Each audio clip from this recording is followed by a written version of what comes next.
할렐루야. 아멘. 오늘 이렇게 경배 드릴 수 있어서 너무너무 감사해요. 한국에 벌써 갑자기 250일 그 정도 만에 좀 200 몇 명으로 이렇게 올라갔고, 한국만이 아니라 세계적으로 많이 어려운 가운데 있어요. 언제 우리 가운데 예배에 이렇게 모이는 것이 막아질지라도 우리를 어떻게 할 수가 없는 그런 상황입니다. 그래서 우리에게 주어진 기회에 하나님께 최선을 다했으면 좋겠고, 오늘 우리 성도님들을 보니까 멀리서 이렇게 30분, 이렇게 40분씩 걸어오신 분도 계세요. 제가 모시러 간다고 했더니 운동 겸 이 더운 날에 걸어오신다고 그렇게 하셔서 그 마음이 참 귀하고 감사합니다. 주께서 건강 주실 줄로 믿고, 또 오늘 우리 모두에게 그냥 주신 것이 아니라 특별한 은혜 있기를 주의 이름으로 축원합니다. 아멘. 자, 오늘 제목이 복음입니다. 굿뉴스예요. 그런데 어떤 뉴스요? 최고의 좋은 소식. 최고의 좋은 소식. 그렇게 여러분이 한번 듣고 같이 했으면 좋겠어요. 지난 주간도 우리 주위에는 계속 우리에겐 전화가 있고 편지가 있고, 그렇죠? 사람들을 만나고 하니까 크고 작은 그런 소식들 잘 이렇게 연락이 옵니다. 성도님이나 자녀들에게 이렇게 연락이 오는 것은 좋은 일이죠. 더 기쁜 것은 좋은 소식, 작은 일이라도 좋은 소식이라고 이렇게 알려줄 때는 너무너무 감사해요. 그래서 마음이 편하고 고마운지 모릅니다. 좋은 소식은 더위에 지친 마음을 냉수같이 시원하게 한다고 했어요. 좋은 소식은 우리의 마음을 시원하게 합니다. 그런데 그게 정말로 내게 좋은 소식이 되려면 내게 필요한 것이 되어야 돼요. 그렇죠? 어떤 부모는 자식이 군대 가 있다가 제대하니까 얼마나 편안하게, 만약에 전쟁이나 어디 이라크나 시리아나 위험지구에 파키스탄에 갔다가 마치 그렇게 귀환하고 집에 돌아와서 그렇게 되면 얼마나 기뻐요? 근데 우리에게, 내게 기쁨 되려면 나와의 필연성이 있어야 그게 배가 되고 그게 진실로 감사함이 느껴진 거예요. 아멘. 우리 인생에는 누가 뭐라고 하지 않아도 인생의 시간이 가면 갈수록 우리가 병을 많이 달게 됩니다. 각종 질병이 많아지고, 과거에는 관심도 없었어요. 당뇨도, 혈압도, 소화불량도, 또 걷지 못하고, 눈이 침침하고, 귀가 들리지 않고, 손이 떨리고, 어지럽고, 심장이 약하고, 호흡도 불편하고, 심지어는 잠을 자지 못하고 하는, 젊었을 때는, 건강했을 때는 나와는 전혀 상관이 없다라고 했는데, 막상 그것이 나에게 닥친 일이 되었을 때 우리는 이 질병에서 어떻게, 할 수만 있으면 듣는 모든 소식이 어떻게 하면 이 질병에서 깨끗함을 받을 것인가, 치료함을 받을 것인가, 거기에 마음이 가요. 아픈 사람들에게는 지금 코로나에 걸린 사람이 있다면은 백신이 언제 나올 것인가, 또 그뿐만 아니라 두려운 기저질환을 가지고 있는 사람, 아니 그냥 건강한 사람들도 언제 정말 백신이 나올 것인가, 그렇게 기대하고 있단 말이죠. 우리는 누가 뭐라고 하지 않아도 우리 생명을 사랑하기 때문에 직접 내게 관련이 될 때 설교도 은혜스럽고, 또 다른 사람의 소식도 감사하고, 선물도 나와 관련이 있을 때 그 고마움을 알게 돼요. 그런데 문제는 우리의 모든 필요가 다양하고, 또 나와 직접 상관이 없는 것들이 많이 있잖아요. 그렇죠? 이 수많은 사람들의 케이스와 나와 그렇게 다 일치하지를 않아요. 다 이미 자녀를 키워버리신 분들은 뭐 자녀를 낳는 것이라든지 대학 가는 것이라든지 잡 잡는 거, 그런 부분이 큰 의미가 없어요. 그런데 우리 인생에 이처럼 다양한 것이기 때문에 남의 이야기하고, 오늘 복음 최고의 좋은 소식인데도 세상 사람들은 이것과 전혀 상관이 없어요. 남의 이야기같이 들리니까 졸리고, 남의 이야기같이 들리니까 관심도 없고 그렇다라고 하는 거죠. 그런데 지혜로운 사람은 모두가 피할 수 없는 인생의 마지막 관문, 죽음을 어떻게 피할 수 있을까? 죽음을 어떻게 이겨낼 수 있을까? 영원히 살 수 있는 생명은 있는가라고 하는 그런 부분에 관심을 가지게 돼요. 제가 이렇게 말씀드린 이유는 오늘 성도들에게 오늘 본문이 여러분에게 복음 최고의 좋은 소식 하니까 아이고 또 복음 교회 주일마다 들었다 주일마다 듣고 또 복음하고 하니까 마음 여러분이 미리 경계를 할까 봐서 제가 지금 여러분에게 이야기 나와 관계가 있어야 오늘 내게 은혜가 된다라고 하는 거죠. 오늘 본문 로마서 제목 복음 최고 좋은 소식입니다. 이번 주간에 지난 주간이죠. 목요일에 잠을 깨서 한 2시 반 정도 잠을 깨서 뒤척이다가 그렇게 잠이 안 올 때는 여러분에게 이야기했죠. 잠을 자려고 다시 노력하세요. 열심히 노력하는데 또 해도 10분, 20분 잠이 안 올 때는 그때는 기도하라는 사인이다 라고 이야기했어요. 그렇게 해서 교회에 나와서 기도하면서 성경을 읽기 시작했어요. 순서적으로 보니까 사도행전을 이렇게 읽어가면서 28장까지 다 읽어가면 마음에 정말 하나님의 성령이 사도행전의 말씀을 전하잖아요. 그걸 그렇게 성령이 역사하는 그런 은혜를 가지고 그렇게 하루를 보내고 또 금요일날 새벽에 잤는데 2시 반 정도에 또 잠이 깨었어요. 이번에 잠이 깬 것은 너무 무서운 꿈을 꿨기 때문에 그래요. 무서운 꿈. 키가 크려고 그러는지 무서운 꿈을 꿨어요. 그래서 이 무서운 꿈을 꾸고 다시 자려고 그렇게 하는데 잠을 잘 수가 없는 뚜렷한 그런 그 영상 때문에 공포스러움 때문에 그렇게 자지 못하고 다시 일어나서 교회로 다시 왔어요. 꿈의 내용은 아주 강제적이고 또 강제적인데 자발적인 죽음에 빠지게 되는 그런 절박함에서 깰 수밖에 없었어요. 그래서 어떻게 이런 강제적이고 자원적인 죽음이 어디 있는가 여러분 생각하잖아요. 강제적으로 죽어야 돼요. 그런데 자발적으로 죽어야 돼요. 예를 든다면 삼국시대 때 백제가 신라에 전쟁할 때 마지막 전쟁을 황산벌에서 계백장군이 하게 되는데 그 계백장군과 함께 나가는 군사들은 5,000명이라고 했어요. 5,000명을 5,000결사대라라고 불러요. 그들은 이 조국의 운명이 달린 마지막 전쟁에 나가기 위해서 그냥 나가지 않고 자기 집안에 있는 식솔들을 다 죽이고 나갔어요. 무슨 말이냐면 적에게 노예가 되느니 치욕을 당하느니 차라리 우리는 죽음을 각오하고 싸운다 해서 그 5천과 신라의 또 당의 그 5만 대군을 향하여서 10대 1이죠. 그 전쟁에서 이기게 되죠. 근데 한 번에 정리했고 나중에는 이제 지게 되는데 이와 같이 어쩔 수 없이 강제적으로 그렇게 하게 되는. 그러나 그 가족들은 강제적이지만 자발적이죠. 또 성경적으로 본다면 성경에서 보니까 다니엘의 세 친구들이 있어요. 그들은 하나님을 섬기면서 신상에 느부갓네살 신상에 절을 하지 않아요. 그렇죠?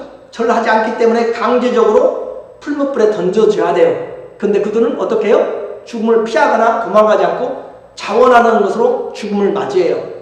무슨 말인지 이해가 되죠? 또 이스라엘의 역사에서 본다면 마사다라고 하는 도시가 있어요. 마사다라고 하는 성.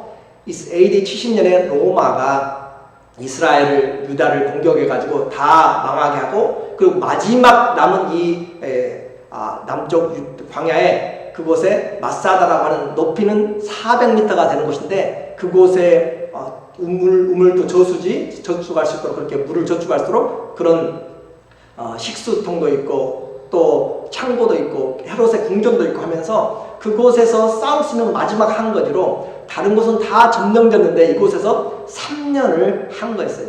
3년을 지금 마지막 그 남아있는 이 성에서 이 마사다에서 한 가운데 로마인들이 그 밑에 진을 치고 있으면서 이것을 공략하기 위해서 계속적으로 하죠.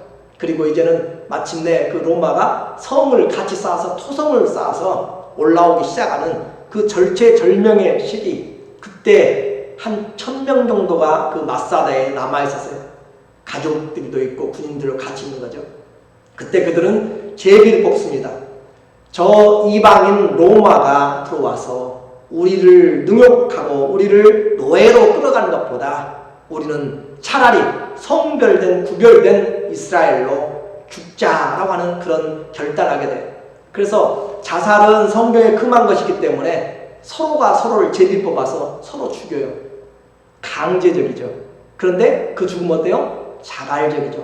그렇게 해서 마지막 두 사람 남은 사람이 서로 제비 뽑아서 죽이고 그 사람 마지막 남은 사람은 자결하고, 그리고 이제 로마 군인들이 들어와서 보니까 죽은 사람들만 가득 차 있고 남아있는 것은 어린아이 5과 여자 2명이었어요. 그런데 그들을 통하여서 전해진 이야기예요. 우리가 이 마사다를 다 불태우는데 식량 창고만 태우지 않습니다.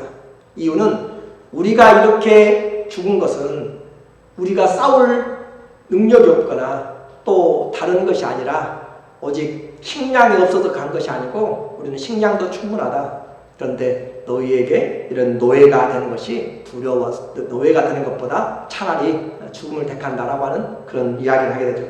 그래서 그 정신력과 믿음의 두려움을 느낀 로마인들은 그 두 여인과 자녀 아이들을 5명을 살려주게 되죠. 말씀드리고자 하는 것이 뭐냐면 어쩔 수 없는 강제적인데 받아들여야 돼요. 죽음을. 이해가 되죠? 제가 꿈이 바로 그거라고 하죠. 그 이야기를 하려고 해요. 불길로 가득 이렇게 불로 채워져 있는데, 가해가 불로 막아져 있는데 그 가운데는 쇠사슬로 사람들이 묶여 있어요. 죽어야 되고, 그런데 나갈 수가 없게 강제적으로 또 쇠사슬에 묶여 있어요. 그래서 그들은 자원하기 때문에 죽음을 받아들일까 했는데 제가 가까이 가서 보니까 밖에는 불이 있고 점점 타 들어오고 그곳에서 쇠사슬이 묶여 있기 때문에 끊어지질 않잖아요.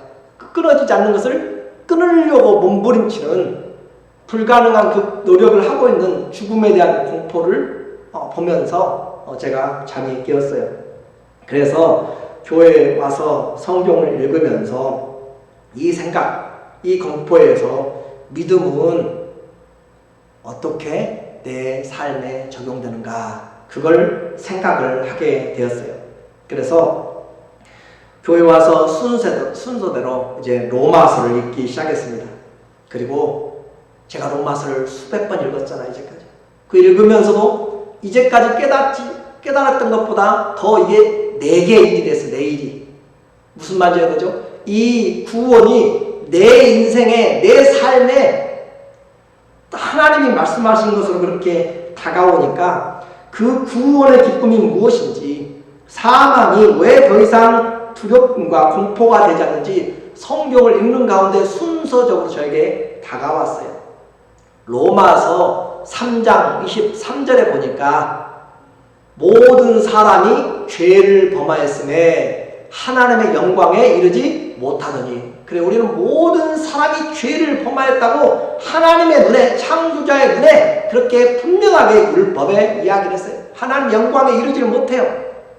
그런데 그것으로만 끝나는 것이 아니라 6장 23절에 죄의 싹은 뭐예요? 사망이요, 하나님의 은사는 그리스도 예수 우리 주 안에는 영생이라.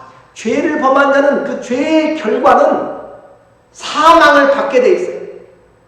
그리고 또 8장 1절에 보니까 그러므로 이제 그리스도 예수 안에 있는 자에게는 결코 뭐가 없어요? 정죄함이 없나니. 모든 사람이 죄를 범했는데, 그런데 예수 그리스도 안에서는 우리에게 하나님의 은혜가 와서 영생이라.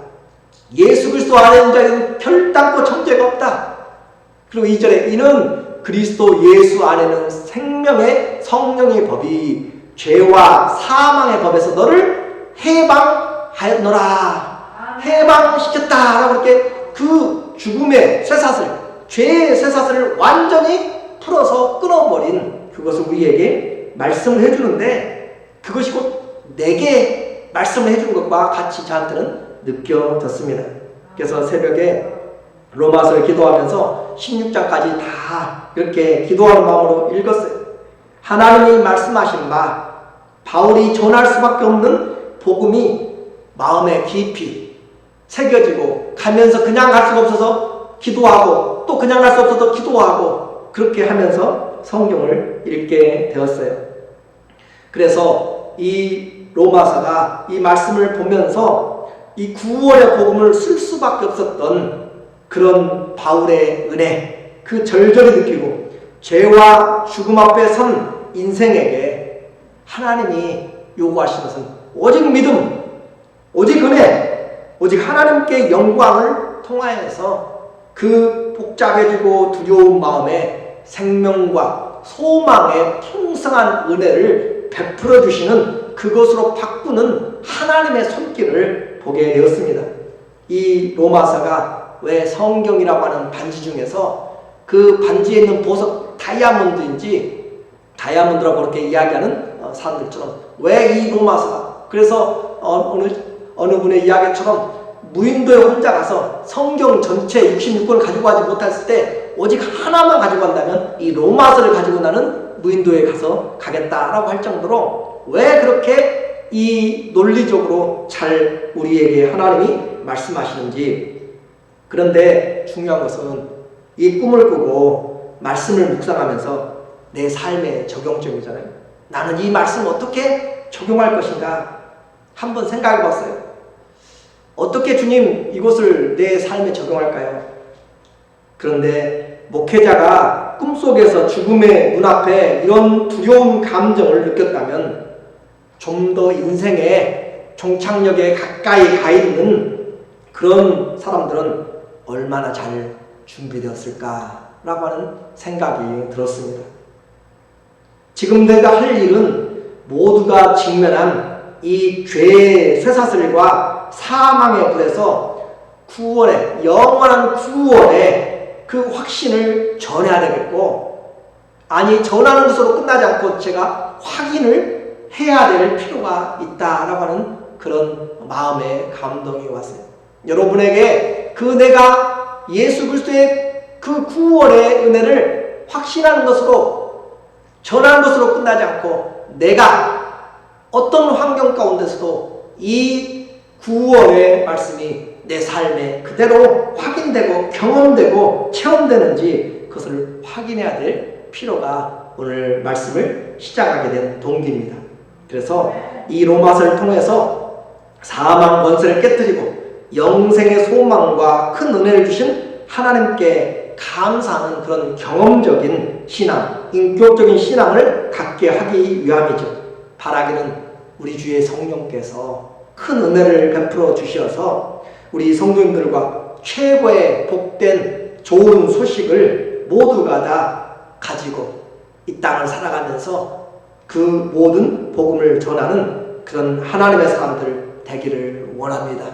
이 로마서 16장까지 빠지지 말고 예배를 드리시길 원하고, 하나님 바라기를 기도하기는 정말 이 말씀이 끝날 때까지 사고도 없고 빠지지도 말고 주님이 주시는 믿음으로 사는 그런 구원의 복음을 사도 바울의 고백같이 내게 고백되게 하시고 우리 성도들에게 고백되게 하여 주세요 라고 그렇게 기도하는 마음으로 설교를 시작합니다.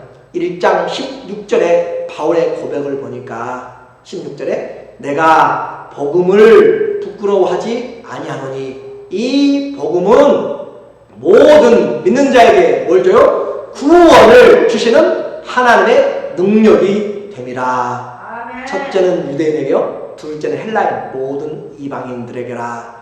복음에는 하나님의 의가 나타나서 믿음으로 믿음에 이르게 하나니 기록된 바 오직 의인은 믿음으로 말미암아 살리라 함과 같으니라. 그래요. 세상에 무슨 일이 일어나든지 내 인생에 어떤 일들이 펼쳐지든지 오직 의인은 무엇으로 살아요? 믿음으로 살리라.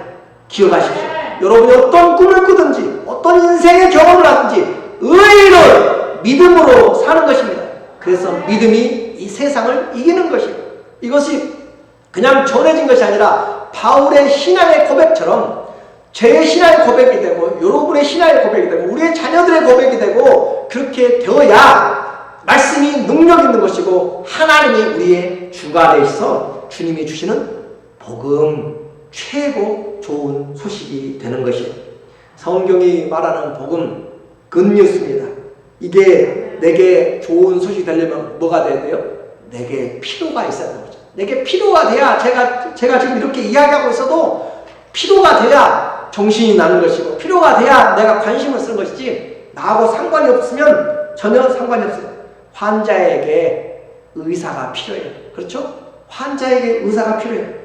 복음은 죄인에게 직면한 죽음을 깨닫는 자에게 복음이 필요합니다. 죽음을 깨닫는 인생, 죽음에 직면한 인생, 그것을 아는 사람에게 복음이 필요한 것이에요. 오늘 여러분은 그렇게 내게 직면한 죽음을 아직도 보지 못했기 때문에 딴 데가 마음이 있을 수 있고 딴 생각할 수가 있는 것이고 아직도 이 복음이 나와는 상관이 없이 그렇게 살아갈 수가 있어요. 주님은 우리에게 오셔서 이야기합니다. 내가 온 것은 의인을 부르러 온 것이 아니라 누굴 부르러 왔어요? 죄인을 부르러 왔노라. 내가 죄인 줄 아는 사람이 주님에게 나가서 살게 된 거예요. 왜요? 죄의 싹은 사망이니까. 나는 죄가 없다고 생각하니까 예수님이 오셔도 나와는 상관이 없어요. 전혀 상관이 없어요.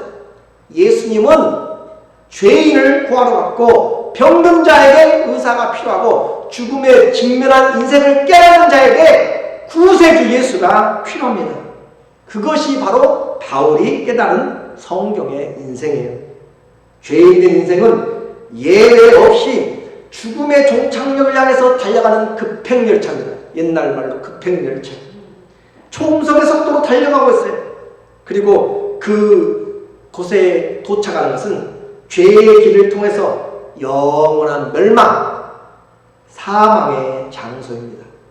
이것을 본 사람들, 이것을 알고 있는 사람들은 그 가는 목적지를 아는 사람 중에서 앉아서 편안하게 먹고 마시고 내일 일은 남모르고 다음 역이 무엇인지 관심도 안 쓰고 그렇게 살아가는 사람들은 아직 생각이 없는 사람들이에요.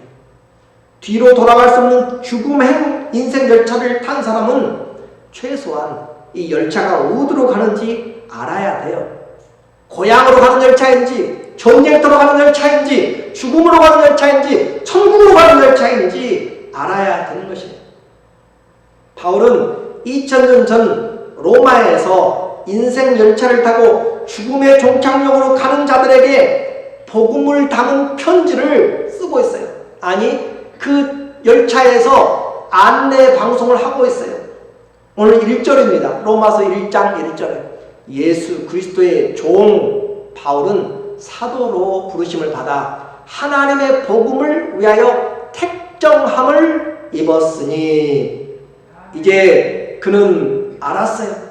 자기 자신이 알았어요. 영원한 죽음의 인생 열차를 타고 가는 멸망역으로 가는 그 가운데 있지만 자기는 누구인 줄 알았어요. 나는 예수 그리스도의 종이다. 그리고 나는 하나님의 그 복음을 위해서 인생이 결정된 사명을 알았어요. 자기의 신분이 예수 그리스도의 종이고 주님이 보낸 사도이고 그리고 그의 목적은 뭐예요? 이 복음을 전하도록 택하심을 입은 사명을 깨달았어요. 여러분은 신분을 정확하게 아십니까? 이 땅에 무슨 씨 말고 여러분의 신분은 예수 그리스도의 종이든지 아니면 죄의 종이든지 사단의 종이든지 예수 그리스도의 종, 하나님의 종이든지 아니면 죄의 종, 사단의 종이든지 둘 중에 하나입니다. 여러분의 사명은 만약에 예수 그리스도 안에 있다면 이 복음을 위하여 택정함을 입은 사람이에요. 구별된, 성별된 것이라죠. 성별된 것이죠. 로마인들에게 보낸 첫 문장에 바울은 예수 그리스도와의 관계된 인생을 말해요. 하나님의 복음을 위하여 선택됨을 알았다라고 하는 것이고 그것을 지금 알리고 있는 것이죠. 그래서 복된 소식을 전해주기 위해서 멸망의 불구덩이로 죄의 사슬에 묶여서 끌려간 자들에게 자유와 해방의 소식, 구원의 소식을 전하는 하나님의 그 사자로 보내심을 입었어요. 끊지 못할 죄의 사슬, 이 두꺼운 쇠사슬로 사람마다 껴가지고 그렇게 있는데 빠져나갈 수가 없어. 자기 힘을 아무리 용을 쓰고 기를 쓰고 해도 쇠사슬을 끊을 수가 없는 거예요. 죄의 쇠사슬은 우리의 힘과 능력으로 세상의 권세로 아무것으로도 끊을 수가 없어요. 그리고 우리에게는 점점 불길이 다가오고 있는 것이고 그런데 바울이 그 급행열차에 죽음의 종착역으로 가고 있는 그 열차에 또 로마 사람들에게 우리에게 이렇게 방송하는 것 같아요. 승객 여러분은 지금 죽음의 열차를 타고 멸망으로 가고 있습니다.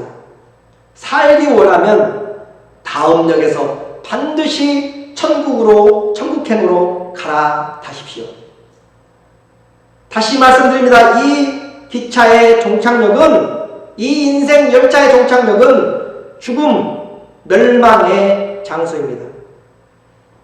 살기 원하는 사람들은 예수 그리스도 이름을 들을 때 그 이름을 배를 누르시기 바랍니다. 그래서 또 이렇게 이야기한 것 같아요. 사단아, 죽음아, 사망아, 내리려고 구원의 배를 누르는 사람들, 예수 그리스도를 부르는 자들은 죄와 사망의 사슬에서 즉시 풀어 생명과 자유의 구원 열차에 태워라. 이것은 죄와 사망의 값을 지불하고 그 죽음의 권세를 깨뜨린 하나님의 아들 거룩한 영으로 부활하신 예수 그리스도의 말씀이다 라고 그렇게 선언하는 거죠. 오늘 4절에 그 말씀이 4절에 보니까 성결의 영어로는 죽은 자들 가운데서 부활하사 하나님의 아들로 선포되셨으니, 우리 성경에는 인정되셨으니라고 했어요. 선포되셨으니 곧 우리 주 예수 그리스도니라. 죽음의 권세를 깨뜨린 예수 그리스도, 그 이름으로 선포한다 라고 하는 것이죠. 바울 자신도 그 멸망할 곤고한 인생에서 자신을 구원해 주신 예수 그리스도를 만나고 죄의 종에서, 사단의 종에서 하나님의 종, 예수 그리스도의 종으로 그렇게 바뀌었습니다. 그리스도의 종이 되었어요. 그래서 그가 예수 그리스도의 종, 편지를 보내면서 첫 마디에 안녕하세요, 날씨 어떠세요? 하지 않고 첫 마디에 예수 그리스도의 종 바울은 사도로 부르심을 입어 하나님의 복음을 위하여 백전함을 입었으니 나는 누구의 종이라고요? 예수 그리스도의 종이라고 편지의 첫머리에 그냥 딱 써서 보내고 있습니다. 이 종이라는 것을 그 눈에 보면서 얼마나 마음에 감격이 오는지. 이 종은 어떤 뜻이냐면 원래는 둘로스라고 하는 단어를 써요. 그래서 둘로스, 서번트도 되지만 슬레이브고 가장 정확하게 사용되는 단어는 노예로 팔려가가지고, 노예로 팔려 전쟁의 패배자나 노예가, 건장한 자가 팔려가서 전쟁터에 바다에서 싸우는 해전 있죠. 배 밑에서 노저으면서 그 북치는 소리에 밖에 보이지도 않고 죽어라 살면서 그 쇠사슬에 다 묶여가지고 빠져나가지 못하더라. 그렇게 해가지고 쇠사슬에 묶여서 노젓는 사람이 바로 종 둘로스입니다. 그러니까 묶인 자라는 뜻이 묶여.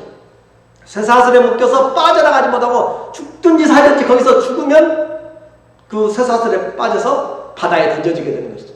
그렇게 노젓는 자, 묶인 자가 누구예요? 둘로스 종이에요. 그런데 바울은 말하기를 예수 그리스도에게 어떻게 됐어요? 묶여있는 사람. 예수 그리스도의 쇠사슬에 끊을 수 없도록 묶여져 있는 사람이 누구라고요? 나, 바울. 그렇게 이야기해요. 그런데 이것이 얼마나 눈물 나는 이야기냐면 죄의 종인 것을 깨달았을 때 이 사실을 알게 된다니까요.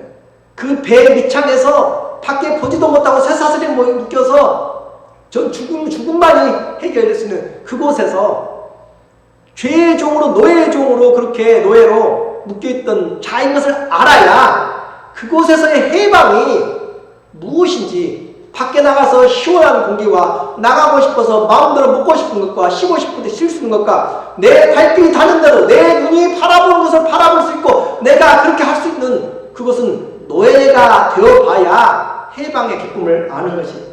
성경이 그래서 오늘 우리에게 이야기해요. 왜냐하면 이 눈물나는 종이 꿈같은 은혜인지를 깨닫지 못하면 오늘 복음이 들어오지 않는 것이에요. 성경을 보고 제가 확인해 드릴게요. 로마서 6장 20절부터 보니까 6장 20절에 너희가 죄에 뭐였어요?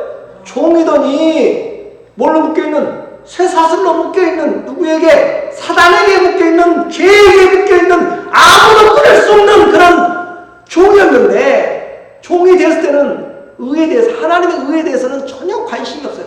왜요? 남의 일이니까. 나는 내가 속한 주인에게 말 듣는 것이지 종이 다른 주인을 찾아서 생각할 필요도 없고 할 수도 없어요. 21절에 너희가 그때 무슨 열매를 맺었냐? 여러분이 죄의 종에 묶여있을 때 무슨 열매를 맺었냐고. 아무리 돌을 줬고 아무리 순종하고 아무리 생명 바치고 다 했는데 뭔 열매를 맺었는가? 이제는 너희가 그 일을 부끄러워하다니 이제는 부끄러워요. 왜냐하면 이는 그 마지막이 사망임이라. 자, 죄의 종으로 묶였고 사단에 묶여있는 그가 종일토록 하는 일은 무슨 열매냐? 부끄러운 열매였고, 그리고 결국 받아들이는 것이 열매는 뭐였어요? 결과는 사망이었다고요. 그것이 인생이었어요. 그러나 6장 22절에 그러나 이제는 너희가 죄로부터 해방되고 하나님께 종이 되어서 죄의 사슬이 끊어지고 하나님께 쇠사슬로 묶여진 둘로스가 되어서 슬레이브가 되어 거룩함에 이르는, 완전히 격이 다르잖아요. 신분이 다르잖아요. 모든 토대가 다르잖아요. 거룩함에 이르는 열매를 맺었으니 그 마지막은 영생이니라. 아멘. 사망과 영생이 어떻게 구별되는지, 죄의 사슬이 끊어지고 하나님에게로 속해야만, 그래야만 우리가 영생의 열매를 맺게 돼 있고 그걸 갖는 것이에요. 그것을 알지 못하고 깨닫지 못하면 지금 죽음의 급행열차를 타고 가는데 이 열차가 어디로 가는지를 알지를 못하면 거기서도 먹고 마시고 즐기고, 여러분 시간 되면 설국열차라고 하는 것을 한번 보세요. 봉준호 감독이 만든 것인데 그 열차, 제가 길게 설명할 수 없고, 그 열차에는 아주 노예같이 살아가는 그런 제일 꼬리칼에 타고 있는 그런 사람들, 그리고 그 앞으로 가면은 상상하지도 못할 그런 자유를 누리는 사람들이 그 한 차를 가지고 계속 영원히 돌고 있어요. 오늘 우리에게 말해주고 있어요. 열매를 맺나니 마지막은 영생이라. 죄의 싹은 사망이요 하나님은 사는 그리스도 예수 우리 주 안에는 영생이라.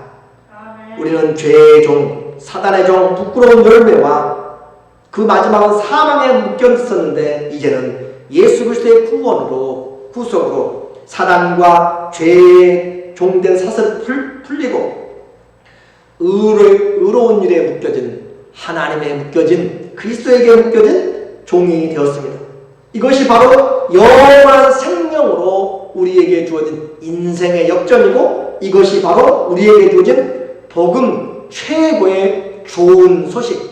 할렐루야! 이것이 바로 우리에게 주신 하나님의 은혜였어요. 이걸 받아들인 사람들, 이것을 깨닫는 사람들, 여러분이 병원에 가서 있을 때 그곳에서 그 죽음의 수술을 만약에 앞두고 있다면, 그 위치에 있다면 얼마나 거기서 병원 퇴원하고 나오는 것이 기쁘고 그 춤만 출 것이에요.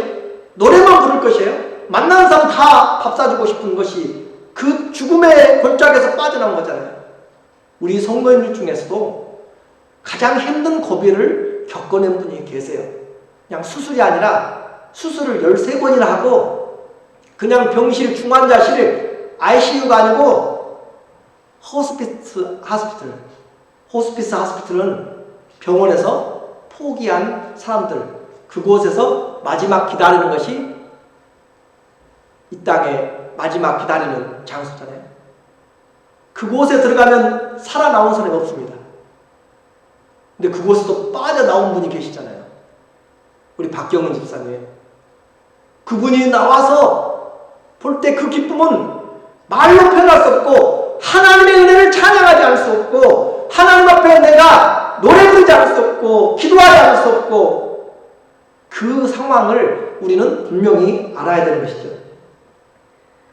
오늘 바울은 죄인이었던 우리 인생에게 최고 좋은 소식, 그 복음을 이루어 주신 그 복음의 주체, 그분을 우리에게 소개해 주고 있네요.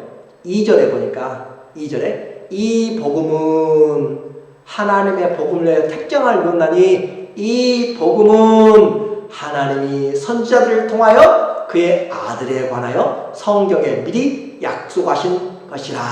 이 복된 소식, 유앙겔리온이라고 하는 헬라 복된 소식은 하나님이 선지자들을 통하여서 그의 아들에 관하여 성경에 미리 약속하신 것이라. 무엇이 나타나요?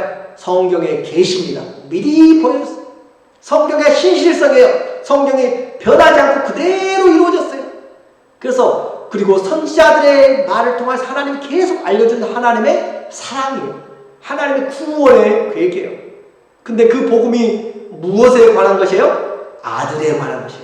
하나님의 아들에 관한 것, 그것을 우리에게 전해줬어요. 이것이 성경에 약속한, 그래서 아들이 복음입니다. 하나님의 아들 예수가 곧 우리에게 복음이에요. 바울은 이 복음을 알았기에 이 로마서를 복음으로 시작해서 복음으로 마쳐요. 나 놀랬어요. 복음으로 시작해서 뭘로 마친다고요? 복음으로 마쳐요. 1장 1절에 예수 그리스도의 종 바울은 사도로 부르심을 입어 하나님의 복음을 위하여 택정함을 입었죠. 그리고 이 복음 그렇게 시작했는데 마지막 16장에 보니까 16장 25절에 나의 이제 마지막 로마서 마지막 16장 끝내고 있어요. 끝내는 인사말에 나의 복음과 예수 그리스도를 전파함은 영세 전부터 감추었다가 이제는 나타나신 바 되었으며 영원하신 하나님의 명을 따라 선지자들의 글로 말미암아, 똑같이 지금 쓰고 있죠. 선지자들 글로 말미암아 나타난 것이다. 모든 민족이 믿어 순종하게 하시려고 알게 하신 바 그 신비의 계시를 따라 된 것이니 이 복음으로 너희를 능히 견고하게 하실 지혜로우신 하나님께 예수 그리스도로 말미암아 영광이 세세 무궁토록 있을지어다. 아멘. 이렇게 끝나고 있는데 1장 1절과 2절의 내용을 그대로 가지고 가서 선지자들의 글로 말미암아 된 이 복음으로 우리를 주님이 견고케 하신다라고 그렇게 인을 치고 있다라고 하는 사실이죠. 그래서 복음은 여러분이 태어나기 전부터, 창세 전부터, 영세 때 감췄던 비밀이고 그것을 하나님의 때가 되매 선지자들 통하여서 우리에게 줬어요. 성경은 그래서 계시입니다. 그 계시를 통하여서 우리에게 주셨고 그 복음, 아들의 복음인데 도대체 그 아들은 누구신가?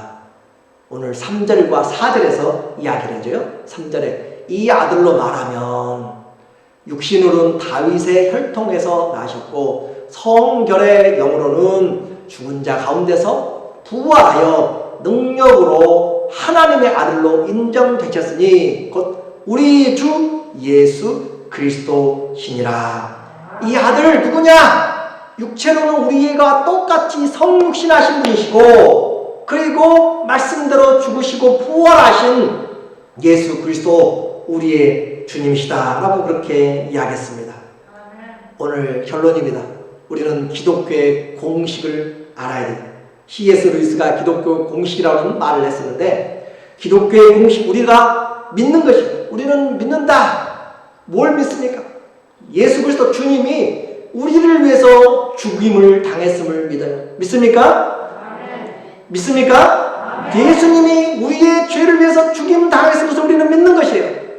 그리고 그 죽음이 우리의 죄를 씻어주셨다. 죄의 삭은 사망이고 모든 사람이 죄를 범하여 죄의 사슬에 묶여있는데 그 예수님의 죽음이 우리의 죄의 사슬을 끊어버리고 죄를 씻어주셨다. 세 번째는 그 예수를 믿음으로 영생을 얻었다. 이것이 바로 예수 그리스도가 내 구원이고 그것이 복음 최고의 좋은 소식, 기독교의 공식이다라고 그렇게 볼 수가 있습니다. 얼마나 감사한지. 내 인생에 구원을 주신 최고의 좋은 소식, 내 운명을 완전히 바꿔서 어둠에서 빛으로, 사단의 권세에서 사랑의 아들의 나라로 바꿔버린, 죄와 사망의 법에서 생명과 또 성령의 법으로 바꿔버린 하나님의 종으로 묶어서 빠져나갈 수 없도록 그렇게 묶어진 그런 영생의 소망을 준 그 마음, 고맙고 감사하고 놀라운 그런 하나님의 은혜를 우리에게 주셨습니다. 교회는 바로 이 구원의 은혜를 받은 그리스도의 지체들 몸입니다. 유진 피터슨이 이야기했어요. 교회는 한 죽음의 나라에 세워진 하늘의 식민지다. 이것은 성령의 전략이다. 그래요. 교회는 바로 죽음의 세상에 하나님의 생명의 나라를 전하는 것입니다. 이제 이 복음을 믿는 자는 예수님이 우리의 주님이시고 우리는 그 복음을 다시 전하는 예수님에게 묶여진 종이요 보내진 제자입니다.